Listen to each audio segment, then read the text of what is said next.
Hello, everybody, and welcome to the show. I'm your host, Kalia, coming right at you. And for my viewers who are new to the channel, welcome. I hope you enjoy. If you like the channel, give your girl that like button. Give some love to this channel. For I want this to be spreaded around, and I want my voice to be heard. And for my viewers who are returning, welcome to my fan club. And you all are invited. So anyways, let's get right into it. So, like I was saying in yesterday's video, I was watching woke TikTok videos, and I have watched more woke TikTok videos, and this time it's just insane. I thought the woke culture could never get more insane. I am so wrong. Like, oh my goodness. Like, I had no idea that there are people out there that literally are legit about the fairy life. Like, I gotta say, it's kind of hilarious, but fucked at the same time. I mean, hey, if they're not harming anybody, you're saying, but it's just weird, And then you have people that say, then I saw this one video where this girl was like, I am a transgender wolf.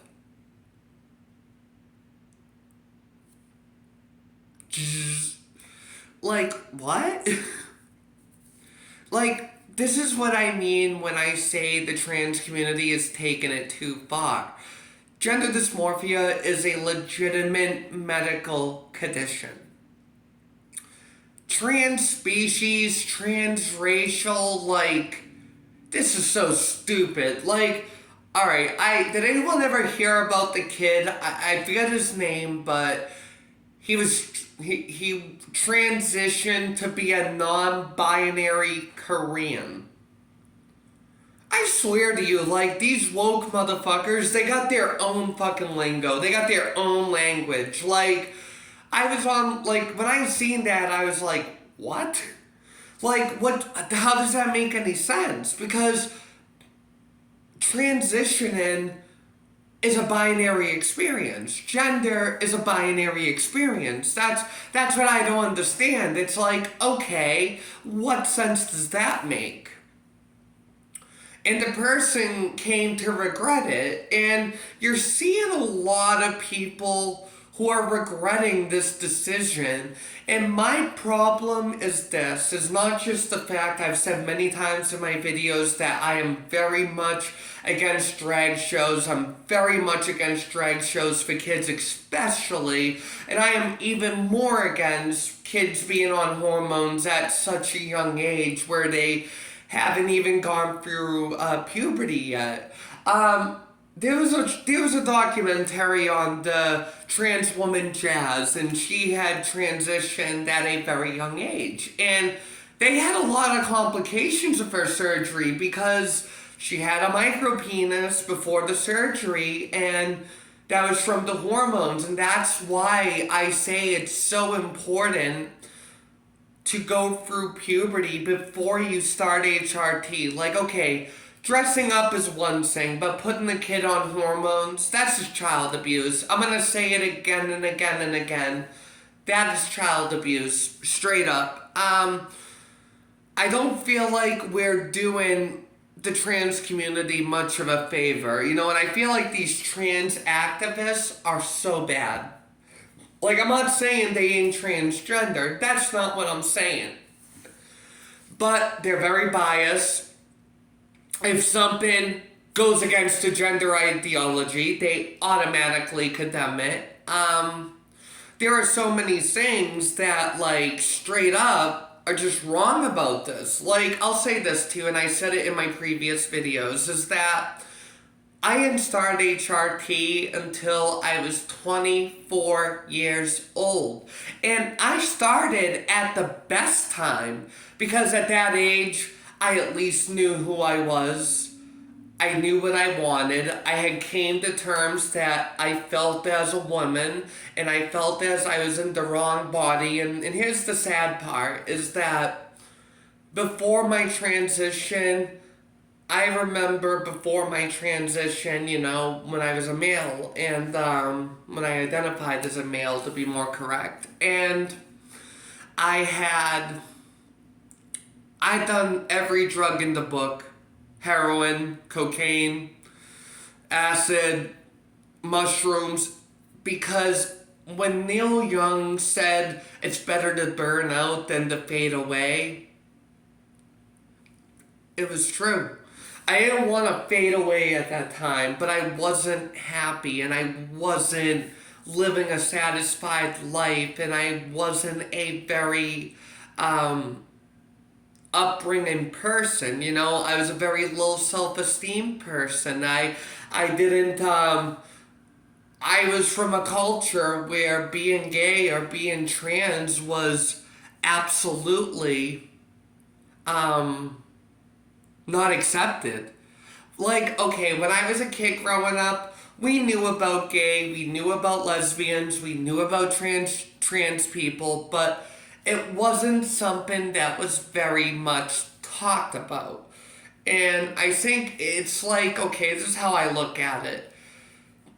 I'm grateful for the life I have today. I'm not going to rehash the past and everything, but the point being is that I'm grateful for life today. And, I'm happy I didn't burn my brain out, because that was the goal. I was doing as much drugs as possible so that way I wouldn't be able to feel anything. So that way I wouldn't be able to be functioning. I just wanted to be burnt out to the point where I didn't think about this pain. I didn't think about this insecurity I had. And I didn't think about it. And that's sad. And that was my story. I don't know about anybody else, but that was my case. But let me say this to you. You're gonna get to a point in your life where the truth is going to catch up to you. You're gonna get to a point in your life where everything is just gonna overwhelm you, because we as human beings, we have breaking points, we have limits. Everyone has limits, and you can only be tolerant and patient for so long until you finally just explode. I'll tell you the story about what happened before I had transitioned. So at that time, I was really into methamphetamine, and I had woken up, and my friend looks at me. He's like, "Good morning, asshole. Do you want to see a video of you of how fucked up you are?" He showed me a video of me. I was yelling at people. I was screaming at people. The old saying is, everyone gets caught in the storm around you while you're in your safe shelter. That was me. And I broke down crying. I was shocked, and I did not realize I was that bad. And my friend looked at me and he was like, "I know why you're so unhappy and miserable." And I'm like, "What are you talking about?" He's like, "Look, I know about you. I talked to you, I know.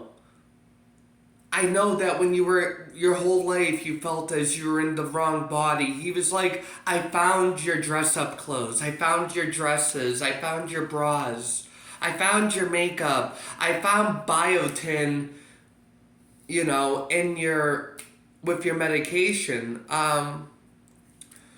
And I'm not gonna lie to you, at that time, I was secretly, slowly but surely progressing with my transition, where I was taking biotin for my hair so it got longer. And he said to me, he's like, "You know what, let me ask you something." And he said to me, "If you had 5 minutes left on this earth, could you leave this world knowing you lived a happy and satisfying life, and you lived your life the best to your ability, and that you were 100% happy and satisfied?" And that question really rattled in my head, and I was like, "Oh my God, he's right." And I said to him, I broke down crying. I said, "You're right. I've always felt as I was in the wrong body. I always felt as I should have been born this way. I was scared. I'm not gonna lie to you. I always say this. Early on in transitioning, for me at least, was the hardest part because I was just learning. Can I say this to you is that if you had told me years ago that I would have been living my life happy, I would have been living my life satisfied, and I would have been able to live my life the way I'm living it today, I would have said you're out of your fucking mind. You know what I mean? Straight up, I would have said that. But anyways, the point being is we should up the ages for HRT. I don't think it is right putting kids on this. I've said it time and time again. We should up the age to at least 21 or at least 18 for hormones. You know, I say 21 at the minimum because that's, in my opinion, an adult. Like, I'll say this to you. I think we all have been there. I thought I knew it all when I was 18 and younger, and now being almost 30 years old, I'm like, okay, no, I didn't know it all. But anyways, for those who have tuned into my channel, thank you so much for tuning in. I hope y'all have a great day, and you have a good day now. Bye.